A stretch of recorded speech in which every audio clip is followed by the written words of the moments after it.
Qu'il y ait de la transparence. Nous sommes des enseignants, nous sommes également politiques et nous accompagnons les leaders de la mouvance présidentielle. Cela ne nous dédouane pas de leur lancer toujours un appel pour que dans la gestion du système éducatif, que la transparence soit de mise. Par ailleurs, plus de 450 milliards de francs CFA sont en train d'être mobilisés pour résoudre de manière substantielle le problème d'employabilité et d'insertion professionnelle des jeunes. De la diligence est également souhaitée dans le traitement des dossiers des enseignants. Parce que également, pour beaucoup d'entre nous, avant d'être politiques, nous sommes déjà des enseignants. Et c'est la raison pour laquelle nous sommes obligés de prendre en charge certaines des préoccupations de nos camarades enseignants. Non sans vouloir, évidemment, empiéter sur le rôle de nos syndicats. Nous lançons un appel solennel au gouvernement et à ses partenaires, syndicats d'enseignants comme société civile, d'entamer des discussions sincères et inclusives, seul gage de stabilité dans le secteur de l'éducation. Enfin, nous exhortons tous les acteurs de l'éducation, de toute obédience confondue, à s'investir davantage pour la revalorisation de la fonction enseignante et le renforcement de l'unité et la cohésion nationale. Nous lançons, là c'est le moment de le réitérer, nous sommes ouverts, nous sommes engagés et nous sommes déterminés à ce que ce cadre soit beaucoup plus ouvert à tout enseignant engagé en politique dans les partis de la mouvance présidentielle, de l'APR, du PS, de l'AFP, du PIT, de la LD, etc., etc. Parce que notre objectif, c'est d'aller dans le sens de créer une forte mobilisation pour éviter que ce que nous avons vécu durant le mois de mars ne puisse pas se reproduire. Je vous remercie. Merci beaucoup mon frère Maodo Malick. Donc xamal ne fierté nga pour Thiès yëpp. maa ngi beral nuyoo aussi sama frère sama camarade Mahfou Faye parce que mën nañ ne tey jotaay bii bu amee ci moom la jógee parce que kat moo ñu woo nañu ñun kat dañoo bëggoon bu ñu sañoon ñu matérialiser link bi am ci kaw. ma ne ko dinaa dellu ci samay camarades waxtaan ak ñoom ba ma ñëwee wax leen ko yëpp gisuñ ci benn objection donc mën nañ ne tey nañu ne chapeau Mahfou parce que ànd bi ci moom la jógee donc Mahfou ñu ngi lay nuyu vraiment di la wax ne lii nga def lu rëy la comme ni nga ko waxee sànq mën nañ ne jour bi du jour bu ndaw parce que kat enseignant APR toog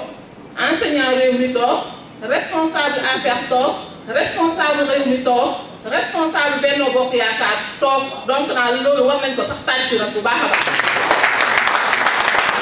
Donc mon frère Mahfou, merci du fond du cœur.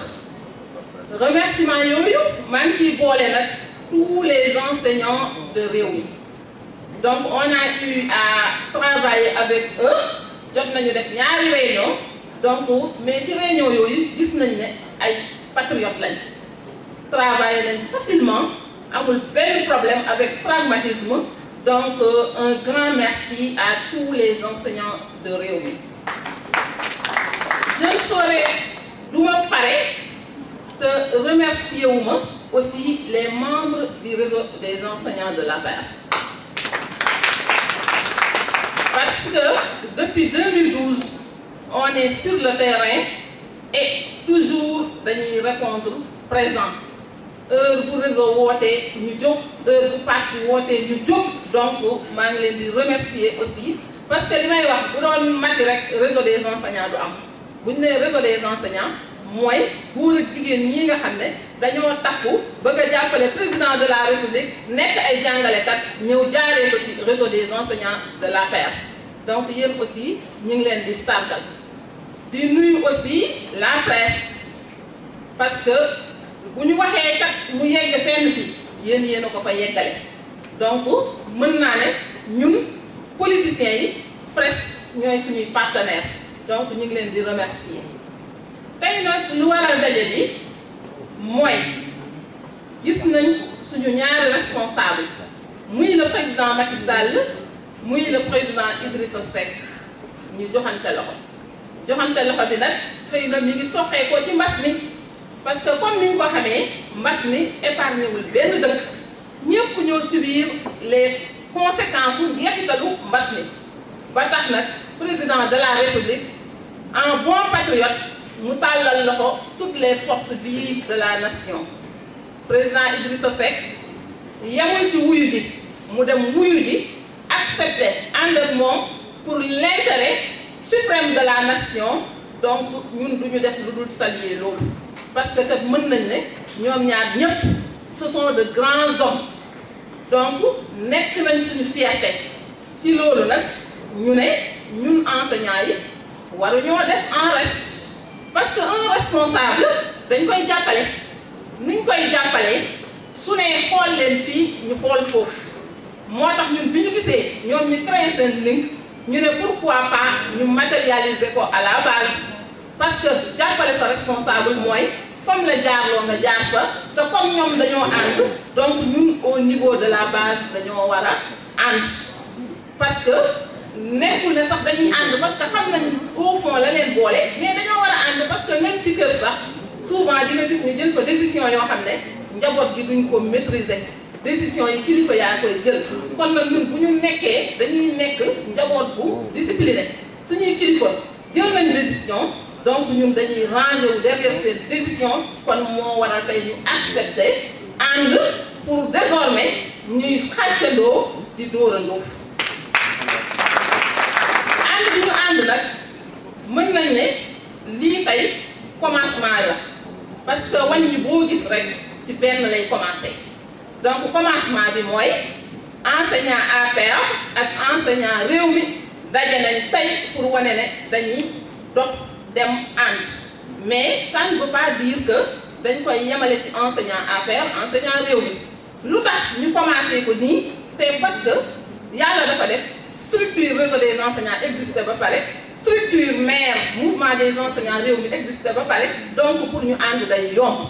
bu fekkoon ne structure enseignant bennoo am na kon dañuy ñëw ci cadre bennoo enseignant ànd ak ñoom mais comme loolu amagul moo tax ñu àndee ñoom ci enseignant APR ak enseignant Rewmi mais objectif bi nekkul ñu yemale ko ci parce que bu ñu ko ci yemalee sax xëy na mu war a amee portée du ko am parce que yaakaar naa heure bi nekkatul APR Rewmi dafa nekk la grande majorité présidentielle te on ne peut pas dire la majorité présidentielle muy yem ci APR ak Rewmi donc c'est le moment de dire que ñi ngi lancer appel tous les enseignants de la mouvance fu ñu mënti di bokk tàllal nañ leen loxo wan leen ne lii ñu teg tey commencement kese la mais li ñu bëgg mooy ñoom ñëpp ñu ñëw ànd ak ñoom te loolu nag dinañ ci dox dinañ ci wax dinañ ànd jóg dem seeti obédience yi fi nekk yëpp te bokk ci mouvance bi su ko defee ñu joxante loxo parce que nag olof day wax naan ay sànqaleñ bu ñu dajaloo sax mën a diri weer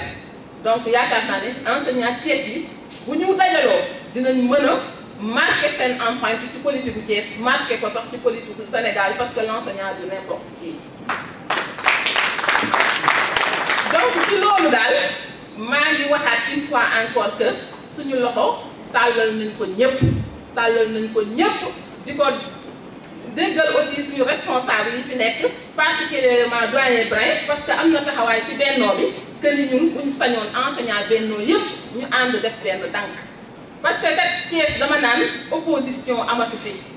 lu tax opposition amatu fi Thiès toujours Rewmi moo ko daan gagné APR Benno Bokk Yaakaar topp ci léegi tey bu ñu toogee Rewmi ñëw Benno Bokk Yaakaar ñëw kon nag li ci des mooy ñu ànd rek pour nangu Thiès donc Thiès opposition waratu fee am donc bu ñu nangu nag ay yenn clivage di andi ñuy ñàkk opportunité boobu ñu am c'est le moment de may lancer appel responsable yi nekk Thiès yëpp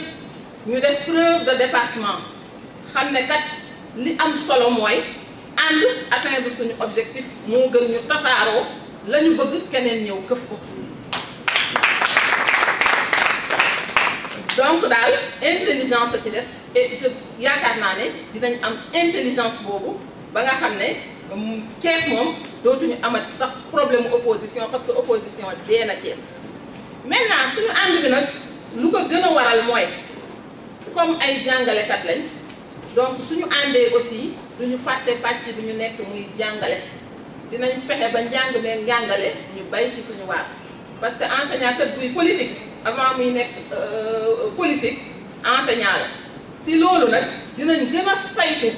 problème yi nga xam ne enseignants yi jonkonte nañ ko ñu tënk ko yóbbu ko fañ ko war a yóbbu ba nga xam ne lañ ca mën a saafara dinañ ko ci saafara naam le président Macky Sall ak gouvernement wam def nañ ay efforts yu rëy ci secteur éducation ñun ñi xam nañ ci dara chaque mois acte yaa ngi génn ñi ngi fay aussi xëy na nag daanu dajul suuf mais nañu gën a soññe rek ñu gën a yokk ñu gën a taxawu suñu camarades enseignants yi parce que enseignant kat jàmbaar la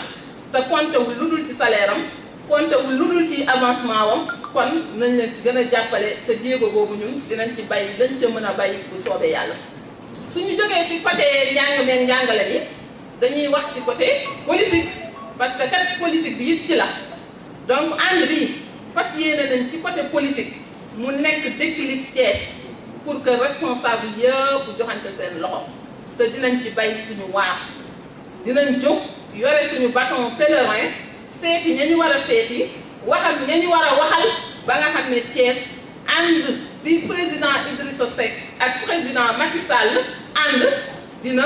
gën a rattax à Thiès parce que rattax bee ci des kon ci yoonu rattaxal ko boobu la ñu nekk te incha allah dinañ ci bay waar dinañ ci war a bayee suñu waar. président Macky Sall def na ay jéego yu rëy ci jàngale wax naa léegi actes yi ni ñuy génnee yokku na mais tout récemment recrutement 5000 enseignants bii muy bëgg a def dina bokk ci li nga xam ne dina gën a yokku taxawaayu jàngale parce que kat ku yokku jàngale kat yokku qualité donc loolu ñu ngi koy rafetlu di rafetlu aussi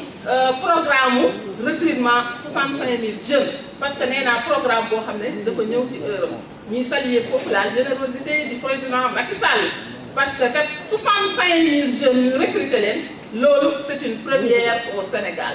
ñi ngi ñaan yàlla na ko yàlla yeggale te ci recrutement bi naam gis nañ ne mi ngi ci plateforme am na transparence mais ñuy gën a ñaaxaat rek ñu gën ko jaarale ci yoon ba nga xam ne ñañ koy jox day nekk ñi ko mérito parce que liggéey muy jàngale muy leneen soo ci bëggee njeexital ga mu baax da nga koy jox ku ko mën donc ñi ngi ñaan ci loolu ñu promouvoir le mérite teg ko ci yoon te am nañ ci yaakaar ndax kat plateforme bee xale yi di bindoo plateforme bi xàmmeewul Samba Ndiaye xàmmeewul Ngoné Diop donc yaakaar nañ ne transparence dina ci am mais ñi ngi gën a ñaaxaat rek ñu gën ko jaarale ci yoon comme ça mu am njeexital ci économie pays bi parce que il ne sert à rien nga recruter 65000 jeunes yoo xam ne amuñu benn compétence di leen jox budget Sénégal alors que du am benn njeexital ci suñu économie am nañ yaakaar ci suñuy responsable mais dañuy ñaaxaat rek dañuy ñaaxaat donc maa ngi waxaat une fois encore que ne tey jii c'est un grand jour nañ fexe ba nii ñu def mu def tache d'huile au niveau des autres localités du Sénégal ab leader dañ koy jàppale ko mooy nga topp ci la mu bëgg fa mu xool nga xool fa na mu bëgg nga doxalee ko comme ñun daal ci dynamique boobu la ñu nekk maa ngi sant une fois encore ñëpp fi teew tey moom damay wax ne jotaay bi dafa ala dawme lu tax mu ala dawme parce que man dama bokk ci famille boo xam ne presque ñoom ñëpp réew mi la mais mosuma bokk ak ñoom jotaay yi mais nag politique mës a yàq suñu diggante si c'est des may toog nekk adjoint au maire on a le même père maa Ndiaye bari ñi ngi nee toog yaayam moo topp ci sama papa mais bokkuñu woon obédience politique mais mës a yàq dara ci suñuy lien mais nag tey gën naa neex bu ma toogee ci jotaay gis leen ma tourné waat aussi gis sama frère Sayer Mangane nga xam ne dëkk nañ ci kër ay année bi muy nekk étudiant ñoo bokk benn kër bokkuñu woon obédience politique mosuñ koo bokk mais mësuñu réeroo aussi parce que kat Thiès loolu mooy charme. Le charme de Thiès mooy politique divisé wul doomu Thiessois tey jotaay bi wane na ko ñoo ngi daje cohésion bi am na kenn xoolul sa moroom sëgg kenn xoolul sa moroom rus lu ko war mooy même ba ñu bokkul woon obédience politique aussi dañoo garder woon ay relations yu rafet donc daal damay wax ne daal macha allah lii ñu ci jublu yàlla na ko yàlla sottil au grand bénéfice des enseignants, au grand bénéfice de Thiès et au grand bénéfice de la mouvance présidentielle. maa ngi leen di sant di leen gërëm ku ma fàtte xamal ne dama juum rek mais ku ci nekk su ma mënoon jox la loxo dinaa ñëw jox la ko merci beaucoup. Passé récent, les politiques ont essayé pour avoir cette rencontre. Il y avait les plénipotentiaires de la coalition Benno Bokk Yaakaar et c'est de Rio. Nous avons essayé de jeter les bases d'une collaboration politique, mais la mayonnaise tarde à prendre. Et je pense qu'aujourd'hui, cette rencontre, cette retrouvaille entre APR et Rewmi va accélérer les choses. Parce que je suis convaincu, vous conviendrez avec moi, que cette majorité présidentielle au sommet, pour qu'elle soit une réalité, il faudrait quand même que les bases, les localités se l'approprient. Sinon, c'est une belle, c'est un vrai concept. Et cette majorité, c'est un gaz d'instabilité politique pour ce pays-là. C'est vrai, on me dira que l'arithmétique, la politique n'est pas de l'arithmétique, mais le seul baromètre qui nous permet de mesurer la représentativité d'une coalition ou bien d'un parti, c'est les élections. Et l'élection présidentielle, si nous scrutons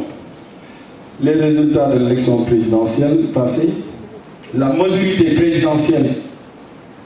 actuelle, sur les 552 communes, les 522 communes sont avec la majorité présidentielle, avec plus de 50%. Il n'y a que 30 communes qui échappent à la majorité présidentielle et ces 30 communes se trouvent dans le sud.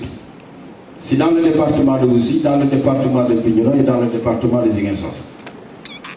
Mais hormis ces 30 communes dans le sud, les 522 autres communes, la majorité présidentielle les gagne à plus de 50%. C'est vrai que les élections locales, c'est pas aussi l'élection présidentielle. Mais pour vous dire, aujourd'hui, cette majorité confortable qui est là. Et si nous prenons même les départements, sur les 45 départements, aujourd'hui, parce qu'aujourd'hui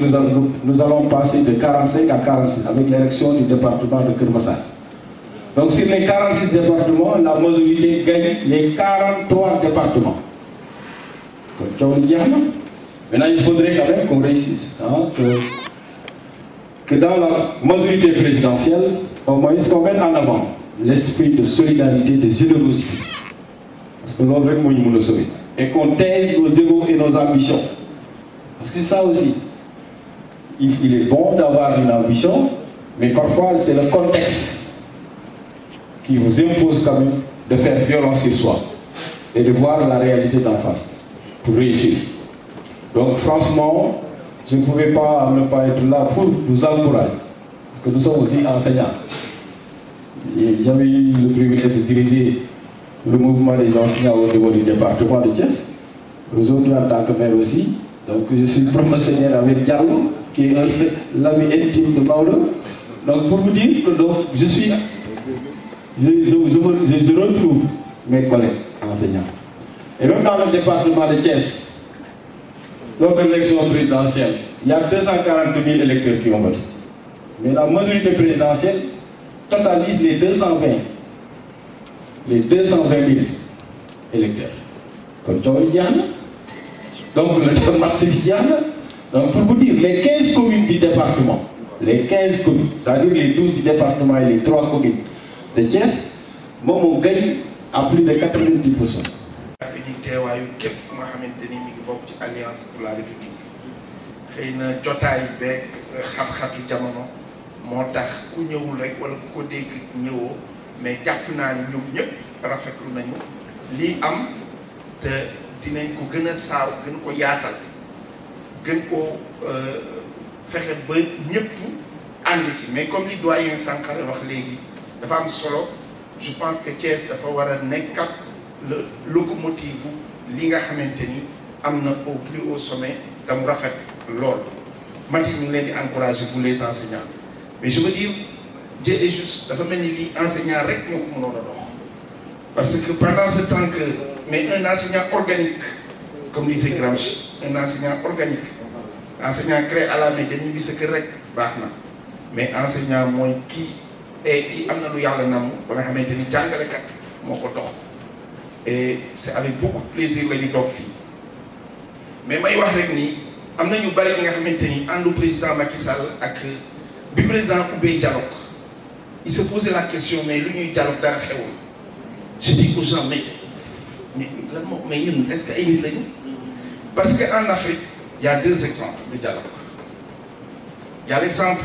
Macky Sall et Idrissa Seck il y a l'exemple Alassane Ouattara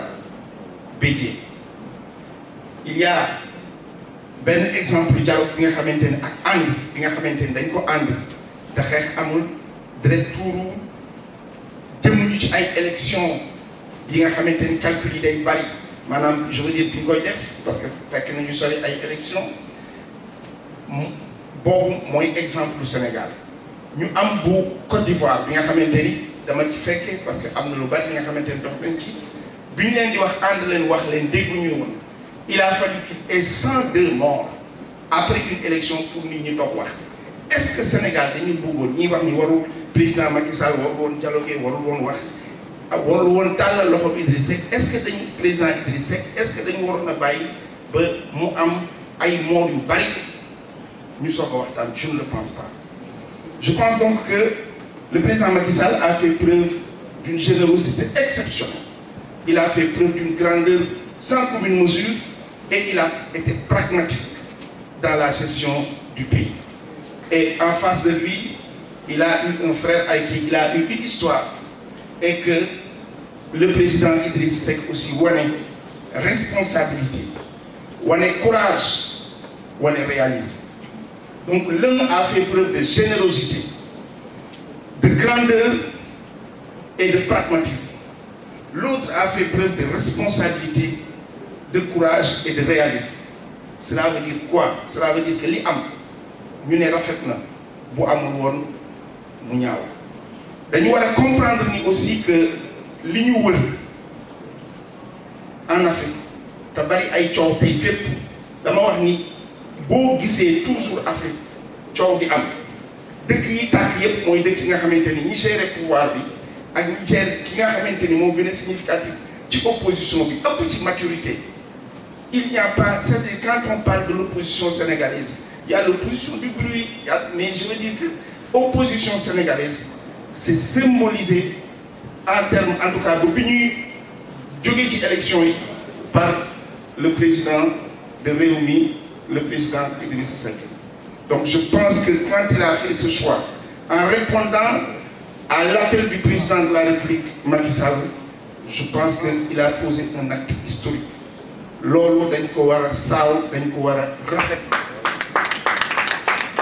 dañu war a xam ni aussi que et je pense que loolu laa gëm ni dama wax ni il faut me rendre un hommage appuyé à tout l'ensemble de Benno Bokk Yaakaar. Je parle au nom de l'Alliance pour la République mais noonu laa mën a waxee tamit au nom de Benno Bokk Yaakaar ma wax ni je leur rends un hommage parce que bi ñuy dugg ci dëkk bi aux premières élections on avait 7%. Yàlla di dem ba ñu yaatal ko mais jusqu'à présent ñu amoon un problème mooy di ne que nan la ñuy def ba mbir li ñuy doxal mu nekk intérêt exclusif des Thiessois lii ñëw nekk quelque chose buy wane ni que ànd jot na et que on a été ensemble et on sera toujours ensemble. may wax ni il faut ñu ñëw ci contexte bi. De 2002 à 2022, pendant 20 ans, à Thiès, il n'y a pas eu d'élection. Il n'y a même pas eu d'élection présidentielle. C'était des référendums. C'était c'est chaque fois un référendum la ñuy am pour ou contre. Les gens votaient par défi, certains par dépit, tout en faisant fi des intérêts peut-être de la vie. Yalla indi quelque chose qui est une aubaine. Je dis une fois encore, c'est ma conviction forte et profonde. Et je le dis pour nit ñi ma wax leen ma ni man ànd bii nii tey dañuy wax mais man ñëpp a ci am ci wàllu xam-xam xamuma ci lu kenn xamul man bi may jóg di seeti le président Idrissa Seck leen la woon rek mooy gëm naa ni que comme li ma wax bu ñu nee waxoon Neddo Baldé moom laay àndal ñu bokk conseil départemental ma julli jumaa ba pare nee naa leen seeti ko aussi moo tax ma ni homme politique li ma leen di conseil nañuy seetante parce que nit boo demee seeti ko ngeen toog waxtaan après lu mu tàng tu n'es plus capable de prononcer certains mots di ko jëmale parce que problème bi ñu am nous acteurs politiques yi ngénte moo ñuy dajale ñu taf kaf wax créé kenn wax ne meeting ñëw ñu ne yenn yi mais nañuy jël temps même ñun ñii nga xamante ni am na ci opposition ci àndul ak ñun nañuy jël temps parfois di leen defal visite inopinée seeti leen day am lu muy rey ci xol ci ki nga xamante ni am na ñëx-ñëx mu amoon ci yow et je pense que loolu la ñu def ci benn moment j'ai découvert aussi un homme d'une grandeur exceptionnelle un homme d'une grande générosité un homme ouvert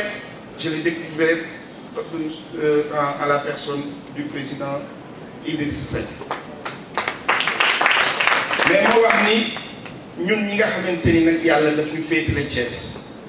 nañu xam ni que le président Macky Sall